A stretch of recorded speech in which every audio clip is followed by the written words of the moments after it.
ಎತ್ತಿದ್ರೆ puncture ಅಂಗಡಿಯವನು ನಾಷ್ಟ ಮಾಡಿಲ್ಲ ಊಟಕ್ಕೆ ಹೋಗ್ತೀನಿ ಅಂತೇಳಿ ಕರೆಕ್ಟ್ ಟೈಮ್ಗೆ ಹೊಂಟೋಗ್ಬಿಟ್ಟ. ಒಳ್ಳೆ ಸವಾತ್ ಸುಸ್ತಾಗ್ಬಿಟ್ಟೆ, ಸೆಕೆ ಅಪ್ಪ. ಒಳ್ಳೆ ಡ್ರೈವರ್ನ ಕಳಿಸ್ಕೊಟ್ಬಿಟ್ಟು ಇವತ್ತು ನರಕ ಅನುಭವಿಸ್ದೆ. ಅದ್ರ ಒಳಗಿಕ್ಕಿರೋ ತಾರ್ಪಲ್ ತೆಗೆದಿದ್ದಾನೆ, ಇಲ್ಲ ಮೇಲ್ಗಡೆ ಆಧಾರ ಹಾಕೊಂಬರ್ಬೋದಿತ್ತು. ಎಲ್ಲ ನೋಡಿದೆ ಈ ಥರ ಮಾಡ್ಕೊಬಂದಿದ್ದು. ಗಾಡೀಲಿ ಕರೆಂಟ್ ಹೊಡೆದು ಸತ್ತೋಗ್ಬಿಟ್ರು ಡ್ರೈವರು.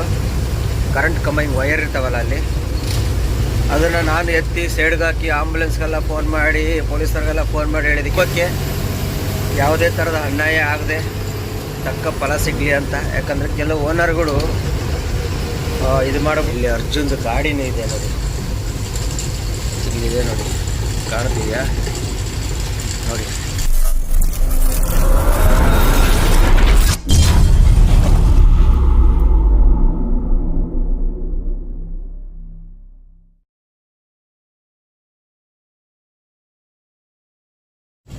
ಹಾಯ್ ಸ್ನೇಹಿತರೆ, ಮತ್ತೊಂದು ವಿಡಿಯೋಗೆ ಸ್ವಾಗತ.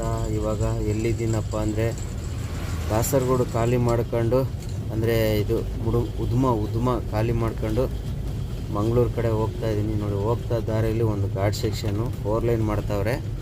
ಈ ಘಾಟ್ ಸೆಕ್ಷನ್ ನೋಡಿ ಹೆಂಗಿದೆ ಅಂತ. ಈ ಕಡೆಯಿಂದ ಹೋಗ್ಬೇಕಾರೆ, ಖಾಲಿ ಮಾಡೋಕ್ಕೆ ಹೋಗ್ಬೇಕಾರೆ ಹೋದೆ ರಾತ್ರಿ 1 ಗಂಟೆಯಲ್ಲಿ. ಅವತ್ತು ವೀಡಿಯೋ ಮಾಡಿಲ್ಲ, ಸಿಕ್ಕಾಪಟ್ಟೆ ಜಾಮ್ ಆಗಿತ್ತು ನೋಡಿರಿ. ಇವತ್ತು ಫ್ರೀ ಆಗಿದೆ ರೋಡು, ಆದರೆ ಘಾಟ್ ಸೆಕ್ಷನ್ ಹೆಂಗಿದೆ ಅನ್ನೋದು ನೋಡಿ. ಬರೇ ಟರ್ನಿಂಗು ಡೌನು, ಎಷ್ಟು ಡೌನ್ ಇಳಿತೀವೋ ಅಷ್ಟೇ ಅಪ್ ಹತ್ಬೇಕು ರಿಟರ್ನ್ ತಿರ್ಗಾ. ಗಾಡಿ ಬರೋಲ್ಲ ಈ ರೋಡಲ್ಲಿ. ಅಂದರೆ ಆ ಕಡೆ ಕಾಸರಗೋಡಿಂದ ಒಂದು ಡೈರೆಕ್ಟ್ ಒಂದು ದಾರಿ ಇದೆ, ಕಣ್ಣೂರು ಹೋಗೋ ದಾರಿ. ಆ ದಾರಿಲಿ ಗಾಡಿ ಬಿಡ್ತಾ ಇಲ್ಲ. ಆ ಗಾಡೀಲಿ ದಾರಿ ಬಿಟ್ಟಿದ್ದರೆ ಈ ಕಡೆ ಎಲ್ಲ ಗಾಡಿ ಕಡಿಮೆ. ನಂದು 2 ಟ್ರಿಪ್ಪು ನಾನು ಅದರಲ್ಲೇ ಹೋಗಿ ಬಂದೆ, ಈ ಟ್ರಿಪ್ಪು ಬಿಡಲೇ ಇಲ್ಲ. ಏನಪ್ಪ ಅಂದರೆ ಅಲ್ಲೇನೋ ಬ್ರಿಡ್ಜ್ ಏನೋ ಸಮಸ್ಯೆ ಆಗೈತೆ ಅಂದ್ಬಿಟ್ಟು ಬಿಟ್ಟಿಲ್ಲ. ಇದು 4 ಲೈನ್ ಮಾಡ್ತಾ ಇದ್ದಾರಲ್ಲ, ಈ ದಾರಿಯಲ್ಲಿ ಬಿಟ್ಟಾರೆ. ಇದು ನಂದು ಈ ರೋಡಿನ ಹಿಂದೆ ವಾಪಸ್ಸು 15 ಕಿಲೋಮೀಟ್ರ್ ಹೋದರೆ ಮತ್ತೆ ಆ ರೋಡಿಗೆ ಹೋಗಿ ಸೇರ್ಕೊಂಡ್ಬಿಡ್ತೈತೆ, ನೀಲೇಶ್ವರ ಹತ್ರ ಹೋಗಿ ಸೇರ್ಕೊತೈತೆ. ಈ ಕಡೆ ಏನೋ ಸಮಸ್ಯೆ ಅಂದ್ಬಿಟ್ಟು ಗಾಡಿ ಬಿಡಲಿಲ್ಲ. ಈ ರೋಡಲ್ಲಿ ಹೋಗ್ತಾ ಇದ್ದೀನಿ ನೋಡಿ, ಘಾಟ್ ಇಳಿಸ್ಕೊಂಡು ರೋಡು. ಮತ್ತು ಮಳೆ ಮಾತ್ರ ಮಂಗಳೂರು ಇದರಲ್ಲಿ ಕೇರಳದಲ್ಲಿ ಒಯ್ತಾ ಕುಂತ್ಬಿಟ್ಟೈತೆ. ಮಂಗಳೂರಲ್ಲಿ ಹೆಂಗೈತೆ ಏನೋ ಗೊತ್ತಿಲ್ಲ. ಹೋಗೋಣ, ಹೋಗಿ ನೋಡ್ತಾ ಹೋದರೆ ಮಂಗಳೂರಿಗೆ ಹೋದಾಗ ಗೊತ್ತಾಗುತ್ತೆ ನೋಡಿ ಹೆಂಗೈತೆ ಟರ್ನಿಂಗ್ಗಳು. ಹಗ್ಲಲ್ಲಿ ಬಂದಿರೋ ಸಕ್ಕತ್ತಾಗಿ ನೋಡ್ಬೋದು. ಅಂದರೆ ಒಂದು ಬೆಟ್ಟ ಈ ಕಡೆಯಿಂದ ಆಪೋಸಿಟ್ ಬರೋ ಗಾಡಿಗಳೆಲ್ಲ ಕಾಣ್ತೈತೆ, ಕೆಳಗಡೆಯಿಂದ ಮೇಲೆ ಬರೋ ಗಾಡಿ ಎಲ್ಲ ಕಾಣುತ್ತೆ. ಕತ್ಲೆ ಇರೋದ್ರಿಂದ ಸ್ವಲ್ಪ ನಮಗೆ ಅದು ಕ್ಲೀನಾಗಿ ಕಾಣಲ್ಲ. ಏನು ಮಾಡ್ತೀರಾ, ನಾನು ಬೇಗ ಖಾಲಿ ಮಾಡ್ತಾನೆ, ಹಗಲೆಲ್ಲ ಹೋಗೋಣ ಅಂತ ಪ್ಲ್ಯಾನ್ ಹಾಕಿದೆ. ಅವನು ಸಿಕ್ಕಾಪಟ್ಟೆ ಖಾಲಿ ಮಾಡೋದೇ ಲೇಟು. 2 ದಿನ ಅದನ್ನು ಖಾಲಿ ಮಾಡೋಕ್ಕೆ ಹೋಗಿದ್ದ ದಿನ ಗಾಡಿ ಖಾಲಿ ಮಾಡಿಲ್ಲ. ಇವತ್ತು ಬೆಳಗ್ಗೆ ಬಿಡಿಸ್ಕೊಂಡು ಅವನು 6:15 ಖಾಲಿ ಮಾಡೋನೆ. ಖಾಲಿ ಮಾಡಿಬಿಟ್ಟು ಬಾಡಿಗೆ ಕೊಡೋಕ್ಕೆ ದುಡ್ಡಿಲ್ವಂತೆ ಅವ್ರ ಹತ್ರ. ಅಷ್ಟು ದೊಡ್ಡ ಕಂಪ್ನಿಯಲ್ಲಿ ಬಾಡಿಗೆ ಕೊಡೋಕ್ಕೆ ದುಡ್ಡಿಲ್ವಂತೆ. ಅರ್ಧ ಕ್ಯಾಶ್ ಕೊಟ್ಟಿದ್ದಾರೆ, ನಾನು ಅರ್ಧ ಫೋನ್ಪೇ ಮಾಡ್ತೀನಿ, ನೀವು ಹೋಗ್ರಿ ನಾಳೆ, ಇವತ್ತು ಕ್ಯಾಶ್ ಇಲ್ಲ ಅಂತ ಹೇಳಿ ಕಳ್ಸೋದು. ನೋಡಿ ಹೇಗಿರ್ಬೋದು ಪಾರ್ಟಿಗಳು. ಗಾಡಿ ಹೆಂಗೆ ಹತ್ತೈತಿಲ್ಲಿ ಅಂದರೆ ಅಲ್ಲೊಂದು ಗಾಡಿ ರಿಪೇರಿ ಆಗಿ ಏನೋ ನಿಂತಿರಂಗೈತೆ. ನಮಗೂ ಹೋಗಕ್ಕೆ ದಾರಿ ಇಲ್ಲ. ಆ ಗಾಡಿ ಏನೋ ಆಗೈತೆ ಅಲ್ಲಿ, ಹತ್ತಿಲ್ವೋ ಏನೋ. ಲೈಟ್ ಆನಲ್ಲಿ ಇಕ್ಕವನಂದರೆ ಹತ್ತಿಲ್ಲ ಅನಿಸುತ್ತೆ. ಇವಾಗ ಜಸ್ಟ್ ನಿಲ್ಸಿರೋ ಅನಿಸುತ್ತೆ ನೋಡಿ, ಕೇರಳ ಬಸ್ಸು ಏನೋ ಆಗೈತೆ. ಬನ್ನಿ ನಮ್ಮ ದಾರಿ ನಾವು ನೋಡ್ಕೊಂಡು ಆರಾಮಾಗಿ ಹೋಗೋಣ.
ಸ್ನೇಹಿತರೆ, ಹಂಗು ಹಿಂಗು ಘಾಟೆಲ್ಲ ಹತ್ತಿ ಇಳಿಸಿ ಚರ್ಕಳ ಬಂದ್ಬಿಟ್ವಿ. ಈ ಊರ ಹೆಸರು ಬಂದ್ಬಿಟ್ಟು ಚರ್ಕಳ ಅಂತ. ಇಲ್ಲಿ ರೈಟ್ಗೆ ಹೋದರೆ ಡೈರೆಕ್ಟ್ ವಿಟ್ಲದಿಂದ ಆ ಕಡೆ ಹೈವೇ ಹೋಗ್ಬಿಡ್ತೈತೆ. ಪುತ್ತೂರು, ಉಪ್ಪಿನಂಗಡಿ ಆ ಕಡೆ ಹೋಗುತ್ತೆ. ಲಾಸ್ಟ್ ಟೈಮಲ್ಲಿ ಇದರಲ್ಲೇ ಬರ್ತಾ ಇದ್ದೆ. ಇವಾಗ ಮಳೆಗಾಲ ಇರೋದ್ರಿಂದ ಆ ಕಡೆ ಎಲ್ಲ ಬರೋಲ್ಲ. ಯಾಕಂದರೆ ಬರೇ ಬೆಟ್ಟ ಹತ್ತೋದು ಇಳಿಯೋದು, ಮರಗಳು ಬೀಳೋದೆಲ್ಲ ಆಗ್ತಿರ್ತವೆ. ಹಂಗಾಗಿ ಈ ರೂಟಲ್ಲಿ ಬರೋಲ್ಲ, ಮಂಗಳೂರು ಹೋಗಿ ಬರೋದು. ಸ್ವಲ್ಪ ಮಳೆ ಕಮ್ಮಿ ಆದರೆ ಬೇಕಾದ್ರೆ ಕಾಸರಗೋಡು ಬರೋಕ್ಕಿದೆ ಹತ್ರ ನಮಗೆ. ಬನ್ನಿ, ಇಲ್ಲಿಂದ ಇನ್ನೊಂದು 6-7 ಕಿಲೋಮೀಟ್ರ್ ಚರ್ಕಳ ಐತೆ. ರೋಡ್ ನೋಡಿ, ಇಲ್ಲೂ ಮೈನ್ ರೋಡಿಗೆ ಬಂದ್ರೂ ಈ ಬ್ರಿಡ್ಜ್ಗಳೆಲ್ಲ ಮಾಡ್ತಾ ಇದ್ದಾರೆ. ಇನ್ನು ಎಷ್ಟು ವರ್ಷ ಮಾಡ್ತಾರೆ ಏನೋ ಗೊತ್ತಿಲ್ಲಪ್ಪ. ಒಟ್ಟಿನಲ್ಲಿ ಒಂದು ವರ್ಷದಿಂದ ಬಂದಿದ್ದೆ ಒಂದ್ಸಲಿ, ಅದನ್ನು ವೀಡಿಯೋ ಹಾಕಿಲ್ಲ. ಯಾಕಂದರೆ ವೀಡಿಯೋ ಎಲ್ಲ ಮಾಡಿದ್ದೆ, ಅದು ಮೊಬೈಲು ಡಿಸ್ಪ್ಲೇ ಹೊಡೆದಾಗಿ ಅವತ್ತು ವೀಡಿಯೋ ಹಾಕೋಕ್ಕಾಗಲಿಲ್ಲ. ಪೆಪ್ಸಿ ತುಂಬ್ಕೊಬಂದಿದ್ದೆ. ಅವತ್ತು ಹೆಂಗಿತ್ತು ರೋಡು, ಇವತ್ತು ಹಂಗೆ ಇದೆ, ಅಷ್ಟೇ ಇದೆ. ಏನೂ ಇಂಪ್ರೂವ್ ಕಾಣಲಿಲ್ಲ. ಏನು ಮಾಡ್ತಾವ್ರೋ ಇಲ್ಲ ಬಿಟ್ಬಿಟ್ಟವ್ರೋ ಒಂದು ಗೊತ್ತಿಲ್ಲ. ಇದೆಲ್ಲ ಇಲ್ಲಿರೋರಿಗೆ ಗೊತ್ತು.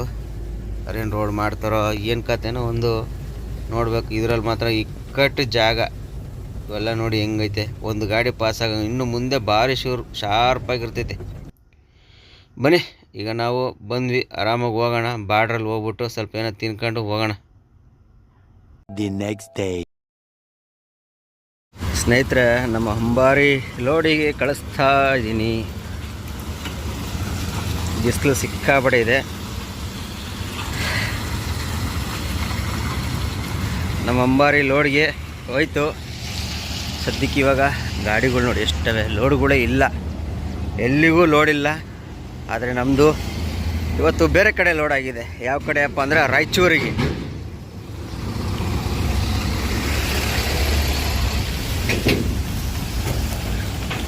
ಮಂಗಳೂರಿಂದ ರಾಯಚೂರಿಗೆ ಲೋಡ್ ಆಗೈತೆ ನಮ್ಮ ಅಂಬಾರಿ.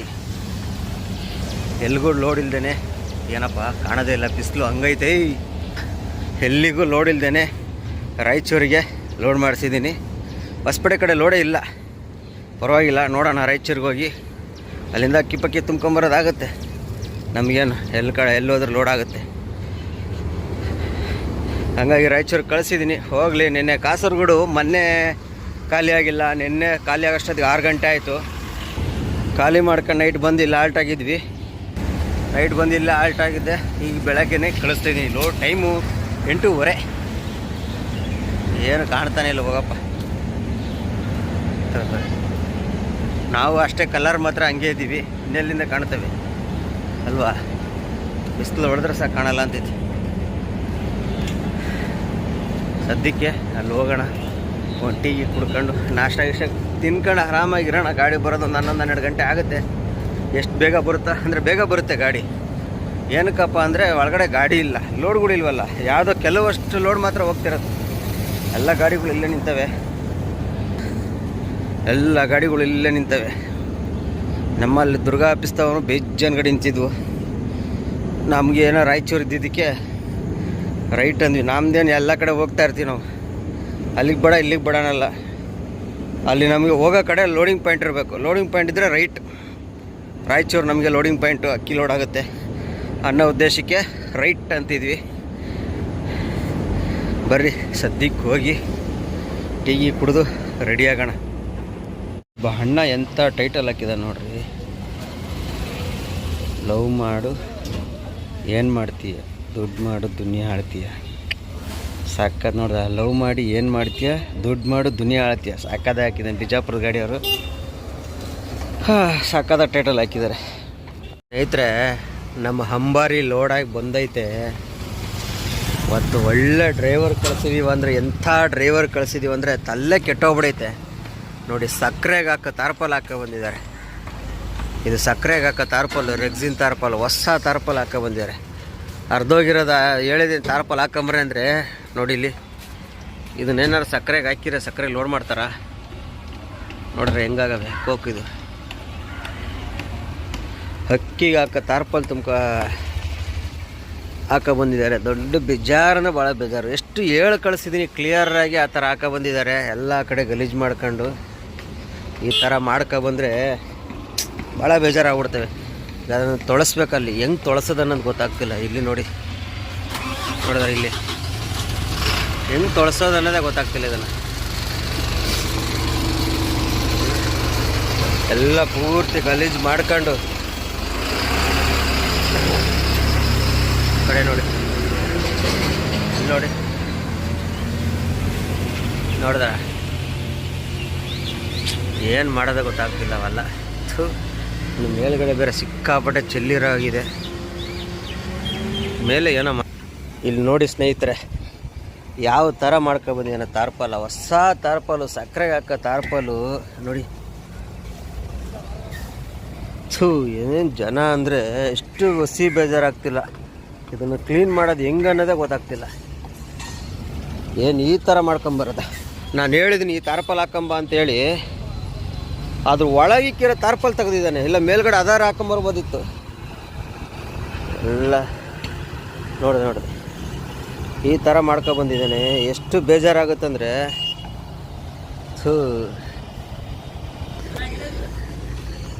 ಇಲ್ಲೆಲ್ಲ ನೋಡಿ ಗಾಡಿ ಯಾವ ಥರ ಆಗಿದೆ.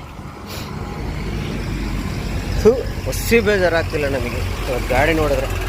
ಅದನ್ನು ಹೆಂಗೆ ಕ್ಲೀನ್ ಮಾಡೋದೇ ದೊಡ್ಡ ಸಮಸ್ಯೆ. ಆಮೇಲೆ ಇಲ್ಲೊಂದು ನೋಡಿದ್ರ ಎಷ್ಟು ದೊಡ್ಡ ಕಲ್ಲು ನೋಡಿ ಮಾರೆ.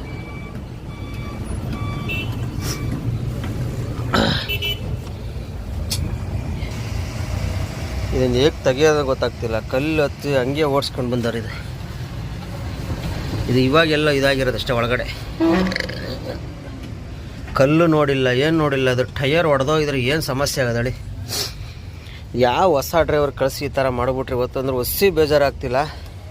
ಇನ್ನು ಅದು ಟಯರ್ ಹೇಟ್ ಆಗಿರ್ತೈತೆ ನೋಡಿ. ಹೇಟ್ ಆಗಿದೆ ಟಯರ್ ನೋಡಿದ್ರೆ ಇಲ್ಲಿ ನೋಡಿ. ಆ ಕರ್ಮ ಮಾರ ಡ್ರೈವರ್, ಯಾವನ್ ಡ್ರೈವರ್ ಕಳಿಸಿದ್ನ ಹೊಸಿ ಬೇಜಾರಾಗ್ತಿಲ್ಲ ನಮಗೆ. ಇಷ್ಟು ದಿವಸ ಎಷ್ಟು ಜನ ಕಳಿಸ್ಕೊಡ್ತಿದ್ದೆ ಡ್ರೈವರ್ನ, ಎಷ್ಟು ಕ್ಲಿಯರಾಗಿ ಬರೋರು. ಇವತ್ತು ಈ ಥರ ಬಂದಿದ್ದಾನೆ ಹೊಸ ಡ್ರೈವರ್ ಬೇರೆ ಇವತ್ತು. ಈಗ ಇದನ್ನು ಜಾಕ್ ಎತ್ತಿ ವೀಲ್ ಬಾಲ್ಟ್ ಲೂಸ್ ಮಾಡಿ ಟಯರ್ ತೆಗಿಬೇಕು, ಇಲ್ಲಾಂದರೆ ಸಮಸ್ಯೆ ಆಗ್ತದೆ. ನೋಡೋಣ ಬರ್ರಿ, ಅಲ್ಲಿ ಹೋಗಿ ಫಸ್ಟು ತೆಗಿಯೋಣ ಅದನ್ನು, ಇಲ್ಲಾಂದ್ರೆ ಆಗಲ್ಲ.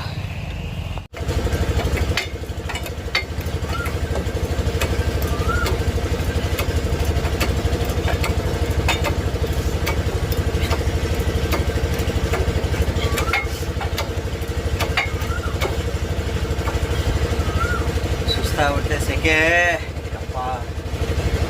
ಒಳ್ಳೆ ಡ್ರೈವರ್ನ ಕಳಿಸ್ಕೊಟ್ಬಿಟ್ಟು ಇವತ್ತು ನರಕ ಅನುಭವಿಸ್ತಾ ಇದ್ದೀವಿ.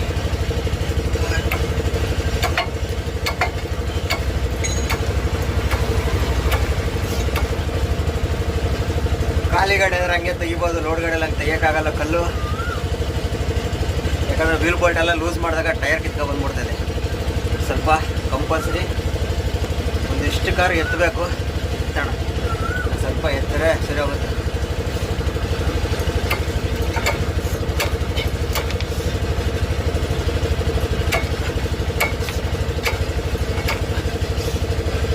ಸಾಕು, ಇಷ್ಟೇ ಸಾಕು. ಬಟ್ ಜಾಕಲ್ಲಿ ಹತ್ತಿದ್ರೆ ಪಂಚರ್ ಅಂಗಡಿಯವನು ನಾಷ್ಟ ಮಾಡಿಲ್ಲ, ಊಟಕ್ಕೆ ಹೋಗ್ತೀನಿ ಅಂತೇಳಿ ಕರೆಕ್ಟ್ ಟೈಮ್ಗೆ ಹೊಂಟೋಗ್ಬಿಟ್ಟ. ಒಳ್ಳೆ ಸವಾತ್ ನೋಡಿ. ಇವಾಗ ಏನು ಮಾಡೋಕ್ಕಾಗಲ್ಲ. ವೀಲ್ ಸ್ಪಾನರು ಜಾಕ್ರೆಡ್ ತಗೊಬಂದು ನಾನೇ ಲೂಸ್ ಮಾಡಬೇಕು. ಯಾಕೆ ಕರ್ಮಪ್ಪ, ಹೆಂಗೆ ಆಗ್ಬಿಟ್ಟಿದೆ ಅಂದರೆ ಹೊಟ್ಟೆ ಉರಿತೈತಿ ಕಲ್ಲು. ಟಯರ್ದೇ ನನಗೆ ಭಯ ಆಗಿರೋದು. ಮೊದಲೇ ನೋಡಿ ಟಯರ್ಗಳು ಹೆಂಗಾಗವೆ. ಟಯರ್ಗಳು ಹಾಕ್ಸ್ತಾಯಿಲ್ಲ ನಮ್ಮ ಯಜಮಾನ್ರು. ಅದ್ರಾಗ ಈ ಥರ ಮಾಡ್ಕೊಬಂದವನೇ. ಎಷ್ಟು ದೊಡ್ಡದೈತೆ ನೋಡಿ ಕಲ್ಲು. ಭಾಳ ಬೇಜಾರಾಗ್ತೀವಿ. 5 ನಿಮಿಷದ ಕೆಲಸ ಏನಿಲ್ಲ, ಹಂಗೆ ಲೂಸ್ ಮಾಡಿದ್ರೆ ಸಾಕು, ಹಂಗೆ ಎತ್ಕೊಂಡ್ಬಿಡ್ತೀವಿ. ಅದು ಹಂಗೆ ಟೈಟ್ ಮಾಡ್ಬೋದಿತ್ತು. ಅವ್ನಿಗೆ ಅರ್ಜೆಂಟ್ ಅಂತ ಹೋಗೇಬಿಟ್ಟ.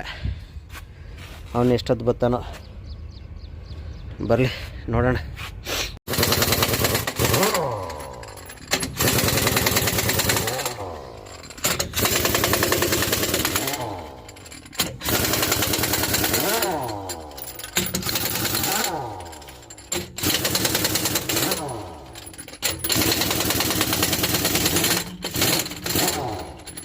और एक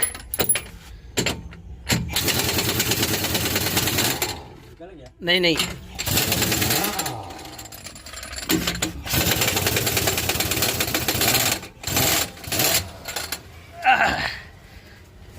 हाँ टाइट कर दो।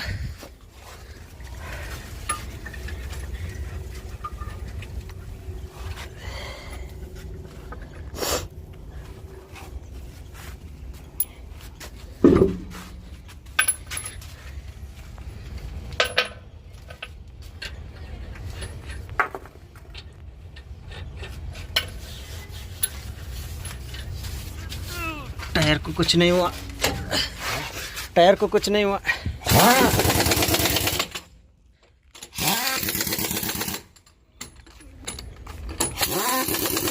मीडियम से करो भैया, ज़्यादा नहीं।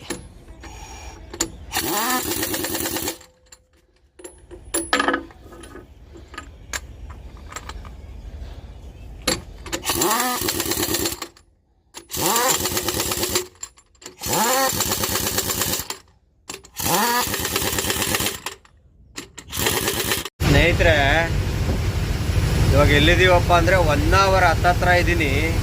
ಎಲ್ಲ ಕಡೆ ಮಳೆ ಕಡಿಮೆ ಆದರೂ ಈ ದಕ್ಷಿಣ ಕನ್ನಡ ಐತಲ್ಲ, ಸಾರಿ ಉತ್ತರ ಕನ್ನಡ, ಮಳೆ ಕಮ್ಮಿನೇ ಆಗಿಲ್ಲ. ಏನು ಮಳೆ ಹೊಡಿತೈತಂದರೆ ಅಲ್ಲಿಂದ ರೋಡೇ ಕಾಣ್ತಿರಲಿಲ್ಲ. ಈಗ ಒಂದು ಸ್ವಲ್ಪ ಕಡಿಮೆ ಆಗೈತೆ. ಅಯ್ಯೋ ಯಪ್ಪ ಮಳೆ ಇನ್ನೇನು 1 ಅವರ, ಇನ್ನೊಂದು 6-7 ಕಿಲೋಮೀಟ್ರ್ ಇರ್ಬೋದು ಅಷ್ಟೇ. ಮಳೆ ಅಂದರೆ ಸಿಕ್ಕಾಪಟ್ಟೆ ಮಳೆಪ್ಪ, ಆ ಥರ ಮಳೆ. ಟೈಮು ಆಲೆ 8:30 ಆಯ್ತಾ ಬಂತು. 1 ಅವರ ಪಾಸಾಗಿ ಟೋಲಲ್ಲಿ ಹೋಗಿ ಟೀ ಕುಡಿಬೇಕು. ಮಂಗಳೂರಿಂದ ಎಲ್ಲೂ ಟೀ ಕುಡ್ದಿಲ್ಲ. ಸೀದಾ ಬಂದೆ ಕುಂದಾಪುರ ಬೈಂದೂರು ಅಪ್ಪಲ್ಲಿ ಬಂದು ನಿಲ್ಲಿಸಿ ಸ್ನಾನ ಮಾಡ್ಕೊಂಡು ಅಲ್ಲಿಂದ ಬಿಟ್ಟವನು ಸೀದಾ ನಾನ್ ಸ್ಟಾಪ್ ಬರ್ತಾನೆ ಇದ್ದೀನಿ. ಟೀನೇ ಕುಡ್ದಿಲ್ಲ ಮಂಗಳೂರಿಂದ ಇವತ್ತು. ಅದಕ್ಕೆ 1 ಅವರ ಟೋಲಲ್ಲಿ ಹೋಗಿ ನಿಲ್ಲಿಸಿ ಟೀ ಕುಡ್ಕೊಂಡು ಹೋಗ್ಬೇಕು. ಮಳೆ ಮಾತ್ರ ಕಮ್ಮಿ ಆಗಿ ಈಗ ಸ್ವಲ್ಪ ಕಡಿಮೆ ಆಗೈತೆ. ಆದರೂ ಅಲ್ಲಿಂದ ಹೊಡಿತಾರ ಮಳೆಗೆ ಅದಕ್ಕೂ ಓಡ್ಸೋಕ್ಕೆ ಅಷ್ಟೇ ಇಂಟ್ರೆಸ್ಟ್ ಇದೆ. ನೋಡೋಣ. ಸದ್ಯಕ್ಕೆ ಈಗ 1 ಅವರ ಟೋಲಲ್ಲಿ ಹೋಗಿ ಟೀ ಸ್ನೇಹಿತರೆ, ಟೈಮ್ ಬಂದ್ಬಿಟ್ಟು 10 ಗಂಟೆ. ಇವಾಗ ಎಲ್ಲಿದ್ದೀವಪ್ಪ ಅಂದರೆ ಸಿರೂರು, ಗಂಗೊಳ್ಳಿ ನದಿ ಪಕ್ಕದಲ್ಲಿರೋದೆಲ್ಲ ಗಂಗೊಳ್ಳಿ ನದಿ. ಅಲ್ಲಿ ಕಾಣ್ತಿರ್ಬೋದು ನೋಡೋದೆಲ್ಲ ನದಿ. ಸಿರೂರು ಬೆಟ್ಟ ಕುಸಿತಲ್ಲ, ಆ ಜಾಗದಲ್ಲಿದ್ದೀವಿ. ಮೊನ್ನೆ ಅಂದರೆ ಇವತ್ತು ಬಂದ್ಬಿಟ್ಟು ಶುಕ್ರವಾರ, ನಾನೀಗ ವಿಡಿಯೋ ಮಾಡ್ತಿರೋದು ಶುಕ್ರವಾರ. ಬುಧವಾರ ಅರ್ಜುನ್ದು ಗಾಡಿ ಸಿಕ್ತು.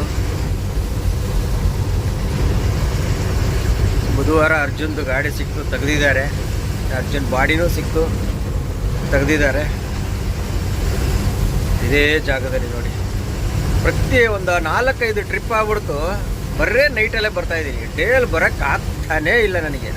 ಇವೆಲ್ಲ ಅದೇನೆ, ಡೇಯಲ್ಲಿ ಬರೋಕ್ಕೆ ಆಗ್ತಿಲ್ಲ ನನಗೆ. ಯಾವಾಗ ಬಂದರೂ ನೈಟಲ್ಲೇ ಬರ್ತಾಯಿದ್ದೀನಿ ನೋಡಿ. ಈ ಪ್ಲೇಸು ಈ ಕಡೆ ಕತ್ಲೆಯಲ್ಲಿ ಏನು ಕಾಣಲ್ಲ.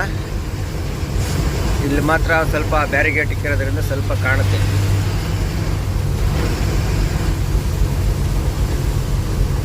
ನೋಡಿ ಇದೇ ಪ್ಲೇಸು, ಇಲ್ಲಿ ಕಾಣ್ತಿತ್ತಲ್ಲ ಇದೇ ಪ್ಲೇಸು. ಅಲ್ಲಿ ಬೋಟ್ ಎಲ್ಲ ನಿಂತಿದೆ ನೋಡಿ. ಇಲ್ಲಿ ಅರ್ಜುನ್ದು ಗಾಡಿನೂ ಇದೆ ನೋಡಿ, ಇಲ್ಲಿದೆ ನೋಡಿ, ಕಾಣ್ತಿದೆಯಾ ನೋಡಿ.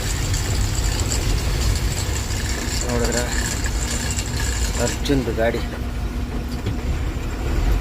ಭಾರತ್ ಬೆನ್ಸ್ ಅರ್ಜುನ್ ಗಾಡಿ.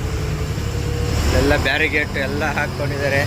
ಇದೇ ಬೆಟ್ಟ ಕುಸಿದಿದ್ದು, ಭಾರಿ ದೊಡ್ಡ ಬೆಟ್ಟ ಅದು. ಆದರೆ ಹಗಲಲ್ಲಿ ಬಂದಾಗ ಗೊತ್ತಾಗದೆ ನೋಡೋಕ್ಕೆ. ಹಗಲಲ್ಲಿ ನಮಗೆ ಬರೋಕ್ಕೆ ಆಗ್ತಾ ಇಲ್ಲ ಅಷ್ಟೇ. ಇಷ್ಟೇ ಜಾಗ. ಇಲ್ಲಿಂದ ಈ ಕಡೆ ಎಲ್ಲ ಇದಾಗಿ ನೀರು ಮಾತ್ರ ತುಂಬ ಕಡಿಮೆ ಆಗ್ಬಿಡೈತೆ. ಹಗಲಲ್ಲಿ ಬಂದಾಗ ತೋರಿಸ್ಬೇಕು ನೋಡ್ರಿ. ಏನು ಮಾಡೋಕ್ಕಾಗಲ್ಲ. ಅರ್ಜುನ್ ಬ್ರದರ್ಗೆ ಅವರ ಆತ್ಮಕ್ಕೆ ಶಾಂತಿ ಸಿಗಲಿ, ಮತ್ತು ಅವರ ಕುಟುಂಬಕ್ಕೆ ಯಾವುದೇ ಥರದ ಅನ್ಯಾಯ ಆಗದೆ ತಕ್ಕ ಫಲ ಸಿಗಲಿ ಅಂತ. ಯಾಕಂದರೆ ಕೆಲವು ಓನರ್ಗಳು ಇದು ಮಾಡಿಬಿಡ್ತಾರೆ, ಅದೊಂದು ಸಮಸ್ಯೆ. ಯಾವುದೇ ಥರದ ಅನ್ಯಾಯ ಆಗ್ದಂಗೆ ಅವ್ರ ಕುಟುಂಬಕ್ಕೆ ಸಿಗುವಂಥ ಪರಿಹಾರಗಳೆಲ್ಲ ಸಿಗಲಿ ಅಂತ ಬೇಡ್ಕೊಳ್ಳೋಣ. ಯಾಕಂದರೆ ನಮಗೆ ಲಾಸ್ಟ್ ಟೈಮ್ ಒಂದು ಗಾಡಿ ಇದು ಜಿಗಣಿಯಲ್ಲಿ ಒಂದು ಕಂಪ್ಲೇಂಟ್ ಆಗಿತ್ತು. ಅಂದರೆ ಕರೆಂಟ್ ಹೊಡೆದು ಗಾಡೀಲಿ ಕರೆಂಟ್ ಹೊಡೆದು ಸತ್ತೋಗ್ಬಿಟ್ರು ಡ್ರೈವರು. ಕರೆಂಟ್ ಕಂಬೈಂಗ್ ವೈರ್ ಇರ್ತಾವಲ್ಲ ಅಲ್ಲಿ, ಅದನ್ನು ನಾನು ಎತ್ತಿ ಸೈಡ್ಗೆ ಹಾಕಿ ಆಂಬುಲೆನ್ಸ್ಗೆಲ್ಲ ಫೋನ್ ಮಾಡಿ, ಪೊಲೀಸರಿಗೆಲ್ಲ ಫೋನ್ ಮಾಡಿ ಹೇಳಿದ್ದಕ್ಕೆ ನಂದು ಐ ವಿಟ್ನೆಸ್ ಹಾಕ್ಬಿಟ್ಟಿದ್ರು. ಪರವಾಗಿಲ್ಲ ಅಂತ, ಏನು ಸಮಸ್ಯೆ ಇಲ್ಲ, ಡ್ರೈವರ್ ಅಲ್ವಾ. ಎಲ್ಲರೂ ವಿಡಿಯೋ ಮಾಡ್ತಿದ್ರು. ನಾನೊಬ್ಬ ಓಡೋಗಿ ಅವ್ರನ್ನ ತೆಗೆದು ಸೈಡ್ಗೆ ಹಾಕಿ ನಾನು ಅಲ್ಲೇ ಇದ್ದೆ. ಉಗಾದಿ ಹಬ್ಬದ ದಿವಸ, ಕರೆಕ್ಟ್ ಉಗಾದಿ, ಈ ಹಬ್ಬ ಉಗಾದಿ ಅಲ್ಲ, ಉಗಾದಿ ಹಬ್ಬದ ದಿವಸದಲ್ಲಿ ನಮಗೆ ಸುಮಾರು ಸ್ಟಾರ್ಟಿಂಗಿಂದ ವಿಡಿಯೋ ನೋಡಿದ್ರೆ ಗೊತ್ತಿರ್ತೈತೆ. ಆ ವಿಡಿಯೋ ಹಾಕಿದೆ ಸ್ವಲ್ಪ. ಗಾಡಿ ಮಾತ್ರ ಅಲ್ಲೇನು ವೀಡಿಯೋ ಮಾಡಿದ್ದಿಲ್ಲ, ಈ ಥರ ಎಲ್ಲ ಮಾಡಿದ್ರು ಅಂತೇಳಿ. ಅದು ಏನಾಗಿದೆ ಅಂದರೆ, ಅವತ್ತಿನ ದಿವಸ ಅವ್ರ ಕಂಪ್ನಿ ಗಾಡಿ ಎಲ್ಲ ಬೇರೆ ಡ್ರೈವರೆಲ್ಲ ಬಂದಿರಲ್ಲ, ಕಂಪ್ನಿ ಗಾಡಿ ಡ್ರೈವರ್ಗಳೆಲ್ಲ ಅವರೆಲ್ಲ ಹೇಳಿದ್ರು, ಅವರು ಓನರ್ದು 2 ಗಾಡಿ ಇದ್ದಾಗ ಬಂದು ಕೆಲಸಕ್ಕೆ ಸೇರ್ಕೊಂಡಿದ್ದಂತೆ. ಇವಾಗ ಓನರ್ದು 40 ಗಾಡಿ ಇದೆ ಅಂತೆ, 30-35 ವರ್ಷ ಸರ್ವಿಸ್ ಅಂತೆ ಕೆಲಸ ಮಾಡಿರೋದು. ಅಂದರು ಓನರ್ ಚೆನ್ನಾಗಿ ನೋಡ್ಕೋತಾರೆ ಹಂಗೆ ಹಿಂಗೆ ಅಂತೆಲ್ಲ ಹೇಳಿದ್ರು. ಬಿಡು ಒಳ್ಳೇದಾಗ್ತದೆ ಬಿಡು ಅಂತ ಸುಮ್ಮನಾಗೋದ್ವಿ. ಅದಾಗಿ ಒಂದು 4 ತಿಂಗಳಿಗೆ 5 ತಿಂಗಳಿಗೇನೋ ಇದರಿಂದ ತಮಿಳ್ನಾಡು ಕಡೆಯಿಂದ, ತಮಿಳ್ನಾಡವರಲ್ಲ ಡ್ರೈವರು, ಅಲ್ಲಿಂದ ಲಾಯರ್ದು ಫೋನ್ ಬಂತು. ಲಾಯರ್ ಫೋನ್ ಮಾಡಿದಾಗ ಐ ವಿಟ್ನೆಸ್ಗೆಲ್ಲ ಕೇಳಿದ್ರು, ಐ ವಿಟ್ನೆಸ್ ನಂಬರ್ ನಂದೇ ಇರೋದ್ರಿಂದ ಎಲ್ಲ ಈ ಥರ ಅಂತ ಹೇಳಿದೆ. ಸರಿ ಆಯಿತು ಅಂದರು. ಆಮೇಲೆ ಅಲ್ಲಿಗೆ ಬರಬೇಕು ಅಂದರೆ ಅಲ್ಲೆಲ್ಲ ಬರೋಕ್ಕಾಗಲ್ಲಪ್ಪ ನಮಗೆ, ನಾವಿರೋದು ಎಲ್ಲೋ ಅದೆಲ್ಲೋ ಐತೆ, ಅಷ್ಟೆಲ್ಲ ಬಂದು ಹೋಗೋಕ್ಕಾಗಲ್ಲ, ಇಷ್ಟು ಅಂತೂ ಹೇಳಬಲ್ಲೆ ಅಂತ ಹೇಳಿದೆ. ಸರಿ ಆಯಿತು ನೋಡೋಣ ಅಂತ ಸುಮ್ಮನೆ ಆಗ್ಬಿಟ್ರು. ಅದಾಗಿ ಒಂದು 3 ತಿಂಗಳಿಗೆ ಅವ್ರ ಮನೆ ಕಡೆಯಿಂದ ಫೋನ್ ಬಂತು. ಅವ್ರ ಮಗ ಸತ್ತೋದ್ರಲ್ಲ ಡ್ರೈವರು, ಅವ್ರ ಮಗನ ಕಡೆಯಿಂದ ಫೋನ್ ಬಂತು. ಏನಪ್ಪ ಅಂದರೆ ಅವ್ರ ಮೇಲೆ ಒಂದು ಇನ್ಸೂರೆನ್ಸ್ ಕ್ಲೇಮ್ ಮಾಡಬೇಕಂತೆ, ಡ್ರೈವರ್ ಮೇಲೆ. ಹಣ ಒಂದು ಈ ಥರ ಇನ್ಸೂರೆನ್ಸ್ ಕ್ಲೇಮ್ ಮಾಡಬೇಕು. ಆ ಓನರ್ಗಳು ಏನು 1 ರೂಪಾಯಿ ದುಡ್ಡು ಕೊಟ್ಟಿಲ್ಲ, ನಮ್ಮ ತಂದೆ ತೀರೋಗಿದ್ದು 1 ರೂಪಾಯಿ ಕೊಟ್ಟಿಲ್ವಂತೆ ನೋಡಿ. ಇಷ್ಟೆಲ್ಲ ಇದು ಮಾಡಿಬಿಟ್ರು, ಹಂಗೆ ಇನ್ಸೂರೆನ್ಸ್ ಕ್ಲೇಮ್ ಆಗಿಲ್ಲ, ಅದು ಇದು ಅಂತ. ಅದು ಕರೆಕ್ಟ್ ಇದು ಕರೆಂಟ್ ಹೊಡೆದು ಇದಾಗಿದ್ದು ಕೇಸ್ ಇದಾಗಲಿಲ್ಲ ಅದು, ಹಂಗಾಗಿ ದುಡ್ಡು ಕೊಟ್ಟಿಲ್ಲ ಹಾಗೆ ಈಗ ಅಂತ ಹೇಳಿದ್ರು. ನೋಡಿ ಇವೆಲ್ಲ ಬೆಟ್ಟ ಹೆಂಗಿದೆ ಅಂದರೆ, ಇವೆಲ್ಲ ಕಲ್ಲು, ಇವೆಲ್ಲ ಏನೂ ಆಗಲ್ಲ, ಇವೆಲ್ಲ ಕಲ್ಲು ಬೆಟ್ಟ ನೋಡಿ, ಇವೆಲ್ಲ ಕಲ್ಲುಗಳು, ಇವೆಲ್ಲ ಏನೂ ಆಗಲ್ಲ, ಅದು ಮಣ್ಣಾಗಿರೋದ್ರಿಂದ ಕುಸಿದು ಬಿಡ್ತದೆ. ಆಮೇಲೆ ಈಗ LIC ಕಡೆಯಿಂದ ಒಂದು ಬಾಂಡ್ ಇದೆ ಅಣ್ಣ, ಅದನ್ನೊಂದು ಕ್ಲಿಯರ್ ಮಾಡ್ಕೋಬೇಕು, 4 ಲಕ್ಷ ರೂಪಾಯಿ ಬರುತ್ತೆ. ಆದರೆ ಅದು ಐ ವಿಟ್ನೆಸ್ ನೀವೇ ಅಲ್ವಾ, ನಿಮ್ಮದು ಸೈನು ನಿಮ್ಮದು ಅಡ್ರೆಸ್ ಕೇಳ್ತಾವ್ರೆ ಅಂದರು. ಸರಿ ಆಯಿತು, ನಾನು ಇಲ್ಲಿದ್ದೀನಪ್ಪ, ಅಲ್ಲಿ ಬರೋಕ್ಕಾಗಲ್ಲ ಅಷ್ಟು ದೂರ ಅಂತ ಹೇಳಿದಕ್ಕೆ, ನಾವೊಂದು ಕೆಲಸ ಮಾಡೋಣ, ನಿನ್ನ ವಾಟ್ಸಪ್ಪಲ್ಲಿ ನಿಮ್ಮ ಅಡ್ರೆಸ್ನು ಒಂದು ನಿಮ್ಮ ಪೇಪರಲ್ಲಿ ಸೈನ್ ಮಾಡಿ ಕಳಿಸ್ರಿ ನನಗೆ, ನಾನು ಅದೇ ಥರ ಸೈನ್ ಮಾಡಿ ಇದು ಮಾಡ್ತೀನಿ ಅಂದರು. ಫೋನ್ ಮಾಡಿದಾಗ ಹೇಳ್ಬೇಕು ಅಂದರು. ಸರಿ ಆಯ್ತಪ್ಪ, ಏನಾಗಲಿ ಡ್ರೈವರಲ್ಲ ಅಂದ್ಬಿಟ್ಟು ಅಡ್ರೆಸ್ನು, ನಂದು ಆಧಾರ್ ಕಾರ್ಡ್ ಅಡ್ರೆಸ್ನೂ ಒಂದು ಪೇಪರಲ್ಲಿ ಸೈನ್ ಮಾಡಿ ಕಳಿಸಿದ್ದೆ. ನೆಗಡಿ ಆಗ್ಬಿಟ್ಟು ಯಾಕಪ್ಪ ಕೇಳ್ತೀರ, ಸೈನ್ ಮಾಡಿ ಕಳಿಸಿದ್ದೆ. ಕಳ್ಸಾಗಿ 1 ವಾರಕ್ಕೆ ಮತ್ತೆ ವಾಟ್ಸಪ್ಪಲ್ಲಿ ಅವ್ರದ್ದು ಕಡೆಯಿಂದ ಇದು ಬಂತು, ಫೋಟೋ ಬಂತು, ಆ LICದು ಬಾಂಡ್ ಮಾಡಿರೋದು, ನಾನು ಸೈನ್ ಮಾಡಿರೋದು ಎಲ್ಲ ಏನೋ ಮಾಡಿದ್ರು. ಅದೆಲ್ಲ ನಾನು ಏನು ಮಾಡಿದ್ದೀನಿ, ಎಮರ್ಜೆನ್ಸಿಗೆ ಬೇಕಾಗುತ್ತೆ ಅಂತೇಳಿ ಸೇವ್ ಮಾಡಿ ಮಡಿಕೊಂಡಿದ್ದೀನಿ. ಒಟ್ಟಲ್ಲಿ ನೋಡಿ, ಅದಕ್ಕೆ ಹೇಳೋದು, ಅತಿಯಾಗಿ ಕಂಪ್ನಿಗಳಲ್ಲಿ ಅತಿಯಾಗಿ, ಈಗ ನಾನು 5 ವರ್ಷಕ್ಕೆ ಕೆಲಸ ಬಿಡ್ತಾಯಿದ್ದೀನಿ, ಅತಿಯಾಗಿ ಮಾಡೋಕ್ಕೆ ಹೋಗ್ಬಾರ್ದು. ಎಷ್ಟು ದಿನ ಮಾಡಿಸ್ತೀವೋ ಮಾಡಿಸ್ಕೊತಾರೆ. ಎಲ್ಲ ಓನರು ಒಂದೇ ಥರ ಇರಲ್ಲ, ಆದರೂ ಹೇಳಲಿಕ್ಕಾಗಲ್ಲ, ಮುಂದೆ ಹೆಂಗಾದರೂ ಆಗ್ಬೋದು, ಯಾವ ಥರ ಬೇಕಾದ್ರೂ ಆಗ್ಬೋದು. ಯಾರು ನಂಬ್ತಾರೆ? ಎಲ್ಲರೂ ಹಣೆ ಬರದಲ್ಲಿ ಇದು, ಎಲ್ಲರೂ ಹಣೆ ಮೇಲೆ ನಾನು ಒಳ್ಳೆಯವನು ನಾನು ಕೆಟ್ಟವನು ಅಂತ ಯಾರೂ ಬರ್ಕೊಂಡಿರಲ್ಲ. ಹಂಗಾಗಿ ಎಷ್ಟೇ ಒಳ್ಳೆಯವ್ರಿರಲಿ ಎಷ್ಟೇ ಕೆಟ್ಟವ್ರಿರಲಿ, ನಾವು ಮಾಡಬೇಕು, ಇಲ್ಲ ನಮ್ದು ಕೆಲಸ ಮುಗಿತಾ ಇರಬೇಕಷ್ಟೇ.